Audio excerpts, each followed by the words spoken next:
Bab 18, asyik sendiri. Ilham melipirkan mobilnya ketika Roy meminta bertemu. Siva jadi bingung. Namun takkan ambil pusing, toh Siva tahu Roy hanya temannya saat ini, sedangkan Ilham suaminya. Temui dia deh, siapa tahu penting. Emang boleh mas? Kalau saya minta kamu berarti boleh. Lakukan atau saya berubah pikiran, ucap Ilham sehingga Siva mengangguk dan keluar dari mobil disusul oleh Ilham. Siva, kamu mau kemana?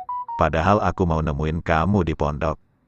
Aku kangen Va, ucap Roy. Oh kangen ya? Sehingga Ryan antusias memeluk Siva saat ini. Gegas Ilham melepaskan dekapan itu dari Siva.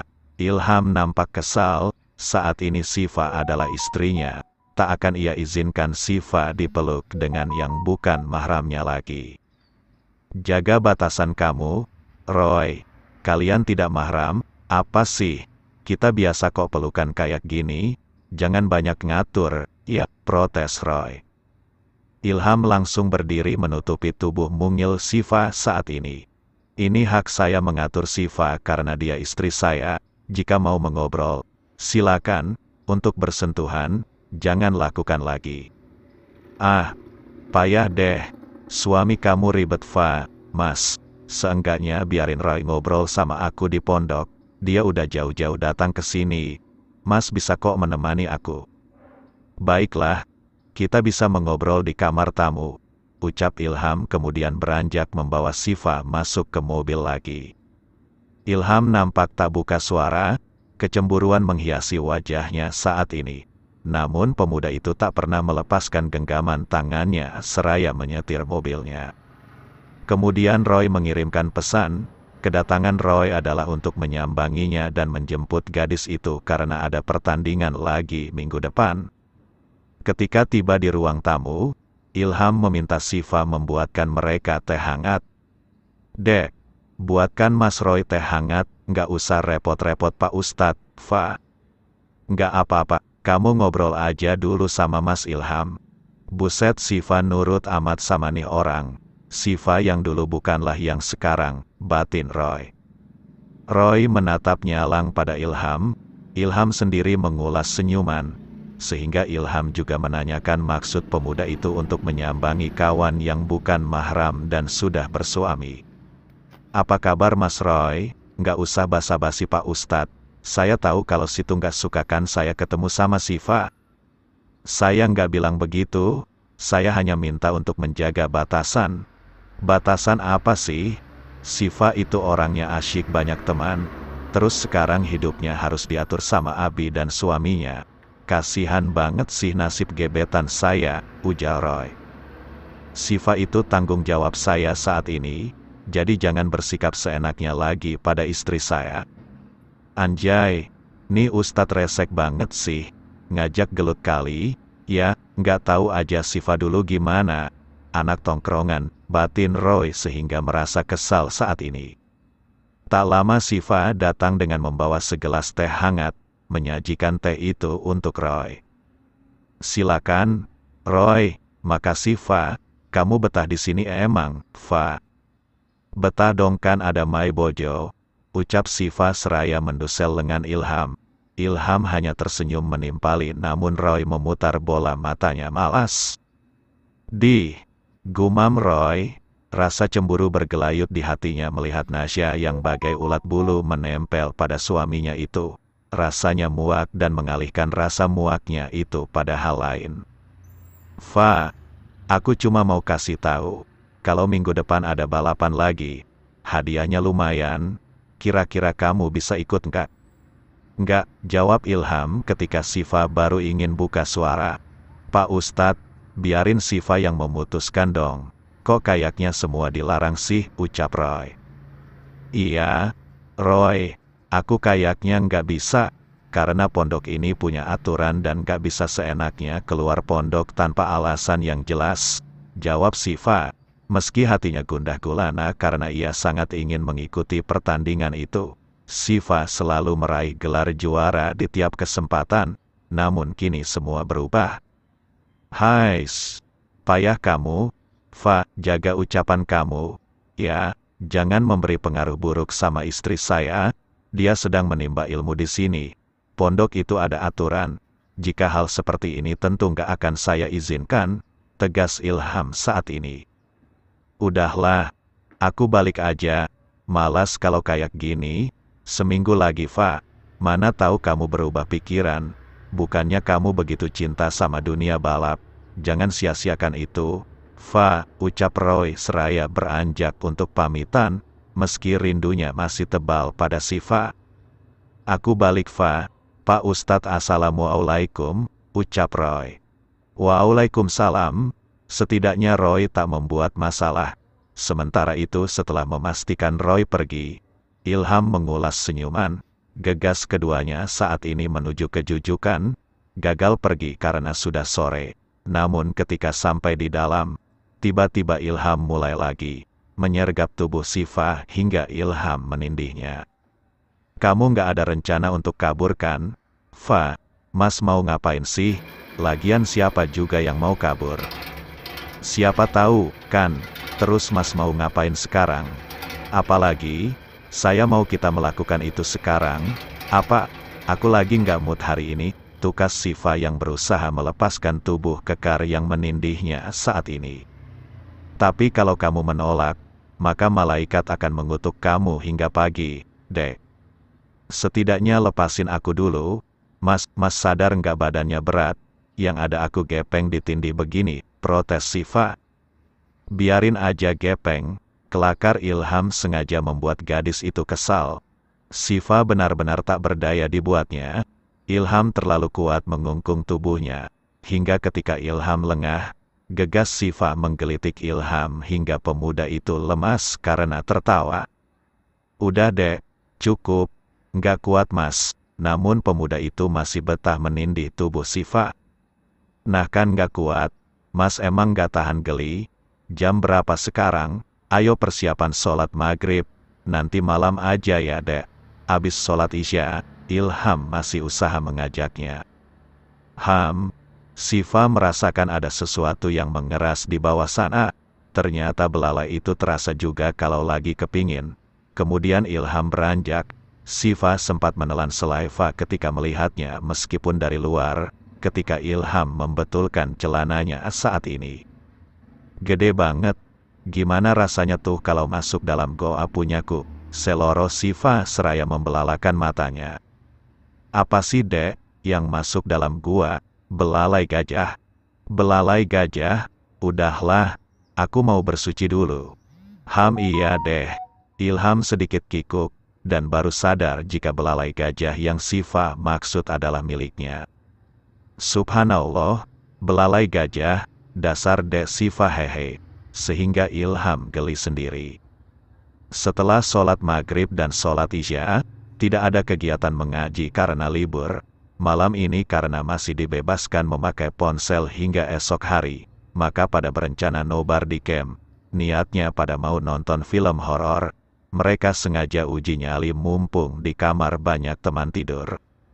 Nas, nonton film horor yuk. Zombie kayaknya seru. Mumpung nih HP belum disita, karena besok harus dimuseumkan lagi kan. Dina mengajak Siva karena sedang kesempatan selagi masih bebas memegang ponsel karena besok harus dikumpulkan lagi. Gimana nih? Nonton film zombie aja mau nggak? Ki, zombie detektif. Lah itu mah nggak ada serem-seremnya. Zombie Jepang dong. Yang anak sekolah tuh. Satu sekolah jadi zombie semua. Aku nggak ada kota malam. Pakai kota kamu aja ya, Fa. Dasar, ya udah. Ngapa pada nonton horor sih? Film romantis kek. Yang ada malah nggak bisa tidur sampai pagi. Film romantis mah bosen ah. Sekali-sekali nonton yang bikin spot jantung. Pak Ustadz telpon lagi. Nih pasti dia nggak mau deh aku tidur di asrama, ucap Siva. Apa kalian mau one night stand hehe? Kelakar Dina. One night stand apaan lagi? Dah, tanya Siva. Makanya jangan motoran mulu. Sekali-kali baca novel biar tahu apaan tuh one night stand. One itu kan satu, night itu malam, stand itu berdiri kan. Ngapain berdiri 1 malam penuh? Kurang kerjaan amat sih, yang ada masuk angin kalau nggak kesurupan. Nyape-nyapain aja sih, ujar Siva yang membuat Dina dan Afia mengelus dada. Dahlah, aku juga ogah buat jelasin. Ya udah nonton zombie aja nggak apa-apa daripada one night stand ya. Fa hehe, ucap Dina. Betul itu. Siva pun membenarkan. Ungkapan Siva karena boro-boro baca novel, baca rangkuman bacaan saja kadang ia malas, sehingga Afia dan Kiara hanya menghela napas. Kayaknya Siva nggak tahu one night stand itu apa ya, bisik Afia. Pura-pura blow on aja deh. Siapa coba yang nggak tahu one night stand? Temen tongkrongan sering banget begituan sama omom. Ya kali masa aku nggak tahu hahaha. Tiba-tiba tawa Siva membuat Dina dan Afia menatapnya. Kamu ngapa sih ketawa sendiri? Tanya Afia, pingin ketawa aja. Iya, seperti yang ia ungkapkan, pernah dengar ceritanya, step by stepnya gaya-gayanya. Tapi jelasnya yang seperti apa mana Siva tahu. Lagi pula gadis itu cuma mendengarnya saja dari beberapa temannya yang suka nongkrong bareng dulu. Sementara Ilham sudah bolak-balik menunggu Siva dijujukan. Apakah gadis itu lupa lagi jika Ilham hendak meminta haknya? Berkali-kali Ilham menghubunginya namun Siva mengabaikannya. Saat ini malah panggilannya ditolak. Benar-benar menguji kesabaran Ilham untuk kesekian kalinya. Ya Allah dek, Mas lagi kepingin dek. Kirain beneran mau dikasih. Sekarang malah milih tidur di asrama. Ya Allah sabar keluh Ilham sehingga merasa kesal menidurkan dirinya di ranjang seorang diri tanpa Siva di sampingnya. Sementara gayanya saja pada mau nonton zombie, giliran sudah diputar, mereka hanya sekedar intip-intip saja. Akhirnya puluhan film horor yang di-download tak ada satupun yang ditonton. Ayo pada nonton, kau tak aku sampai limit nih gegara download film incaran kalian, ujar Siva. Duh Fa, nggak kuat aku, pingin pipis bawaannya nonton beginian. Udah aku bilang nonton film romance apa movie drakor malah nonton beginian, mending tidur ah. Jadi ini siapa yang mau nonton, protes Siva. Kalau senggang kamu bisa nonton deh haha, seloro Afia. Aku sih senggang, tapi HP-nya kan disita, jadi buat apa dong capek-capek download kalau begini. Hadeh. Geram Siva sehingga menyudahi untuk menonton film horor. Setelah itu, dibukanya lagi pesan dari Ilham yang diabaikan olehnya. Dek, kok tega banget kamu? Mas kan lagi pingin. Mas marah sama kamu malam ini. Sudah sejam yang lalu Ilham mengirim pesan dan Siva baru membukanya. Niat hati berharap pesan itu dibalas namun rupanya hanya dibaca saja dan Siva kembali meletakkan ponselnya di tasnya. Masya Allah, dibaca aja, nggak dibalas. Sudahlah, tidur aja keluh Ilham kemudian melanjutkan tidurnya lagi seorang diri tanpa istri nakalnya saat ini. Nasib. Malam ini Ilham melaksanakan sholat malam. Jika bersama Ilham sudah pasti Siva akan diajaknya sholat malam bersama. Namun jika di asrama putri, gadis itu saat ini ternyata masih molor dan sangat sulit dibangunkan. Fa ayo bangun malam, ajak Dina bersama Afia yang sudah siap dengan memeluk mukenahnya. Hadeh, aku mau tidur. Ini kesempatan aku, biasanya juga aku sholat malam, kali ini aja kok, sahut Siva dengan malas. Tapi nanti kalau Pak Ustadz marah sama kamu gimana? Pak Ustadz nggak marah. Paling Allah yang kecewa karena aku nggak mau berdoa pas Allah turun ke dunia di sepertiga malamnya, sahut Siva. Lah itu kamu paham? Mas Ilham yang ngomong kayak gini kalau aku malas, ya udah aku nyontoh aja ucapan dia, sahut Siva kemudian meneruskan tidur panjangnya. Sehingga Dina dan Afia meninggalkan Siva yang masih betah dengan tidurnya. Fotokopiannya ternyata, udah ayo Fa, benar kata Pak Ustadz, abis ini kamu tidur sama Pak Ustadz aja, kasihan Pak Ustadz tidur dewekan, seloroh Dina. Aku lagi mau tidur di asrama, aku pikir enakan tidur sama kalian deh, ucap Siva. Nih anak jawab baik, tapi masih merem aja dari tadi. Ayo Fa, sholat sama doa malam, ajak Afia. Iya kalian duluan, nanti aku nyusul, aku mau wudhu dulu. Beneran ya? Nanti kita pantau, ucap Dina. Ribet amat sih, iya, Dot ya. Sementara itu Ilham tengah melaksanakan sholat malam. Jika sholat malam, lampu memang dibuat temaram, dan beberapa santri sholat di masjid, ada yang di bagian tengah, maupun di beberapa sisi bagian masjid. Ketika melihat Ilham sholat, entah kenapa Sifa jadi merasa bersalah pada pemuda itu sehingga tetap memilih sholat dan memikirkan Allah saja. Ilham ternyata melihatnya. Namun pemuda itu memilih hanya tersenyum getir dan meninggalkan Sifa saat ini, untuk kembali ke jujukan lagi. Sifa, kok biasa aja ya sama Pak Ustadz pandang-pandangan doang? Afia bertanya-tanya. Udahlah, namanya rumah tangga. Mungkin mereka lagi ada masalah kali ya, sahut Dina. Mungkin.